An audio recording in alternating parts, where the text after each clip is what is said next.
டேய் ஞாபகம் இருக்கா யூனுஸு ஒய்எக்ஸ்டலு ஓடலை சாம்சங்கு இவ்வளோ ஃபோனு மச்சான், எல்லாம் பழைய ஃபோனு மச்சான். ஆனால் இது ஃபஸ்ட்டு ஃபோனு மச்சான், நோக்கியா. தெரு ஓடுது பாரு, இன்னும் ஓடிக்கிட்டு இருக்குடா. இன்னும் இல்லை, கேம்லாம் ஏற்றி வச்சிருக்கேன். நோக்கியா தான்டா பழைய மாடலு.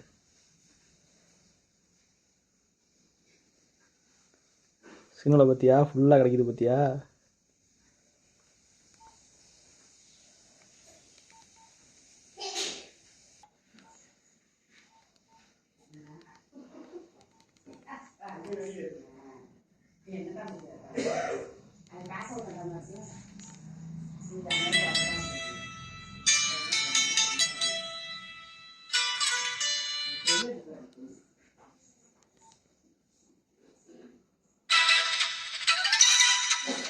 இன்னும் ஓடுதுடா டே.